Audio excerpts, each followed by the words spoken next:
that's Beetle, that's Jalen. Big hour coming your way. Teddy Bruschi is going to join us in some of this NFL conversation, but obviously you guys were here all weekend long with an incredible playoff weekend. It was fun. In the NBA. Nobody can say they saw the Boston Celtics going up 3-0 on the Sixers. If you do, you're lying. Well, look, I called a sweep in this series. I mean, I want everyone to remember that. But let's start with the late game Saturday night, because the Eastern Conference is kind of all over but the crying.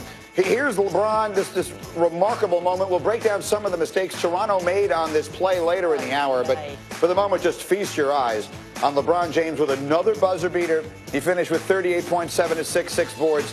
They can end that series tonight. So can the Boston Celtics in Philly. That was another game Saturday. They took a 3-0 lead. Unfortunately for the Sixers, they made numerous gaffes late in regulation, and so did their confetti guy. Those likely would have led to a win. They just couldn't make it happen, so now they're on the brink of elimination. And man, he was ready to turn that ball over. Who'd have thunk it? Joel was going to turn it over twice on that play. So let's look at it this way. Given the fact that no team has ever come back from a 3-0 deficit in the entire history of the NBA, we can look at these series as though they are, for all intents and purposes, over. Sure. And so the question is, what does that portend for the conference final? At the beginning of the season, we thought, ooh, Celtics and Cavs, that would make a fantastic final. But we were expecting a very different version of the Celtics. So what would you anticipate if indeed that's where we wind up? I'm going to say something you guys heard me say. LeBron James is making it to the NBA Finals. LeBron James will be in the NBA Finals. I don't care if they're struggling against the Pacers. I don't care if the role players aren't producing. This guy has taken his game to another level. And let me introduce you guys to phases of LeBron that we have not seen in the past. I repeat, he's a better free throw shooter. He's a better three-point shooter. Oh, gosh. He has a turnaround step-back jump shot now. And more importantly, he's clutch. You can give the ball to LeBron James, like MJ, like Kobe, and actually move out of the way and allow him to go to work. And that's what he's doing. That's exactly what they did. I'm not counting Boston out ever again as long as I live. I've been dead wrong on them through this entire playoffs. I thought the Greek Freak was going to take them out. I thought Embiid and Simmons would take them out. And they have not only a great coach. Brad Stevens is deserving of all of the praise he was getting over the weekend. His name was the #1 trending topic on Twitter after this game ended, which almost never happens with a coach in the NBA. And he deserves that. But you know what?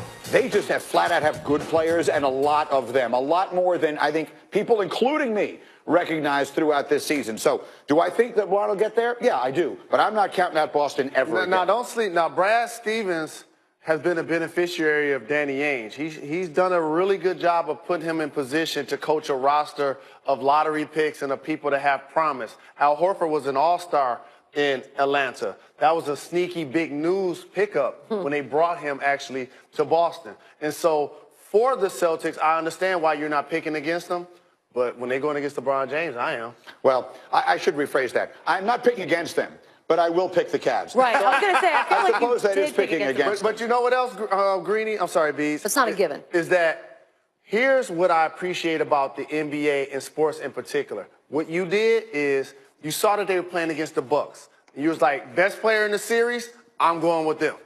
When you saw Philadelphia, best players in the series, I'm going with them. Ultimate team game that when everybody's pulling together and playing hard and embracing their roles, you get this type of result. What did you say it's not a given? You don't believe that this series is over? Not because of anything LeBron related, because I have surrendered to that finally. After thinking this was going to be a different outcome all season long, and especially heading into the playoffs, I've surrendered to the idea that, no, it might not be. But I'm with you on the Boston thing, because from day one, when Gordon Hayward went down, we thought, oh, well, next year. They'll have a chance next year. And they have not listened to that for 1 second. Not one here's word. Where we lose. Hold that thought. Yeah, it's a shame we don't get to see that matchup. But again, the Celtics earned their way to this point. Let's get up and go. We can talk about this forever, but we have all sorts of other things to get to, including the Warriors. Now, Jalen, Draymond Green sent Kevin Durant a text at 4 a.m. saying that KD, had not been aggressive enough in Game 3. So KD went nuts yesterday. Did you see a difference in his approach? I saw a difference in his approach because he was featured. Normally the Golden State Warriors predicate ball movement, and that determines who gets the shot. but they came into this game understanding that Drew Holiday is 6'4". He's guarding KD.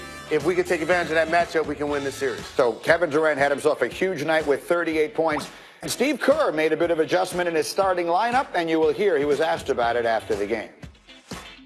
Steve, is part of your confidence in the Hamptons 5 as a starting unit based on Andre and his adaptability? He hasn't started a ton for you the last 2 years, but you feel like you can plug him in anywhere? I still am amused that we just matter-of-factly call them the Hamptons 5. I know that's Tim.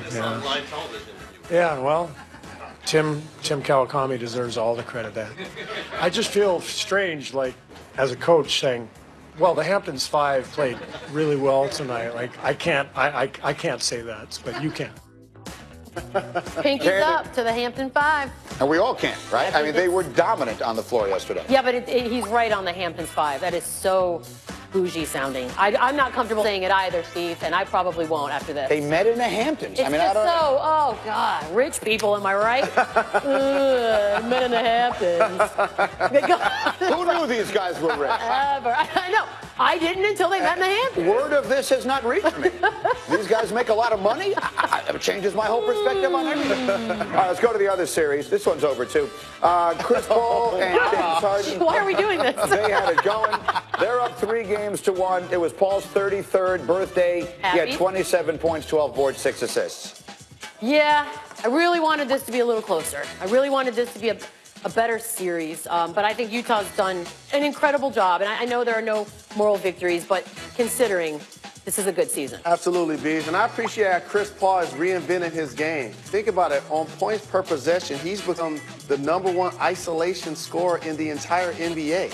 Here's a guy that is the quintessential point guard before he came to Houston. Now he's a score-first guy, and they need every bucket that he delivers. So much evolution in this NBA. And I sort of disagree. I think there are some moral victories, and I think Utah's season is one. Okay, we had a couple of rain delays in this game last night in St. Louis. Cubs, Cardinals. Wake up. Some folks stuck it out. It ended at 1:53 a.m. Eastern time. It was a very interesting night. Javi Baez had given the Cubs a lead with that shot in the top of the 14th. But then Dexter Fowler, the former Cub, with a 2-out, walk-off, 2-run homer. And the Cardinals pull off the sweep. 2 o'clock in the morning. Kudos to everyone that's still there, by the way. That is well done. We give the times as Eastern. This game was played in St. Louis. It was 12:53. I don't know why we're giving an Eastern time. It's Sunday night. But here's the thing. If you're under 18, you want to stay out past your curfew, go to a baseball game. It's guaranteed. This kid is practically under 18. This is Gleyber Torres. He became yesterday the youngest Yankee ever to hit a walk-off home run, that 3-run shot in the bottom of the ninth. He's actually 21 years old. He's younger than Mickey Mantle was when he had previously hit the youngest ever walk-off home run in Yankee history. Yankees have won 15 out of 16. Beads, they got a 3-game set starting with the Red Sox tomorrow. Yeah, I was looking at tickets on the old Stubbers. Very expensive. Just for this one. But I do think we spent, a week worrying about it? Nothing. I think people from the Hamptons could afford those tickets. Exactly. Now you know. There's Jason Day. Jason Day played terrible golf yesterday. Terrible, and won a golf tournament. Won the Wells Fargo. He couldn't figure out which way he was hitting it. Then if this is the shot of 17, this is going to hit the stick. If not, watch where this thing is going to wind up. It wins him the tournament. All right, so that thing is going to roll past by about 30 feet. Wow. Instead, it stops there. He takes a 2-shot lead to 18, and he winds up winning. That was amazing. Yeah, you know what? A little luck. A little luck never killed anybody. He winds up with a 2-shot win on his way to the Players next week. That's his son, Dash. Nice little moment. I watched a lot of this yesterday because the basketball game was over like the first 2 minutes after it started. I know, that's not good. Let's just keep watching it. We have to. I watched the halftime. I like you guys. Stanley Cup playoffs. Golden Knights keep on rolling. Vegas takes out the Sharks. They have moved on to the conference final. Beetle, you made an excellent point this morning. This is an expansion team making it to a conference final. This isn't getting anywhere near the attention that it should. And Bill Wolf made a good point, our executive producer. The last team to do it was the St. Louis Blues. But that was 1968. So there were a bunch of expansion teams then. The 2 teams they beat in the playoffs were also both expansion teams. So that kind of dilutes the stat. Big deal. This is a very big deal. So the reality is the last time it's happened, an expansion team winning 2 series in the playoffs, was 1918.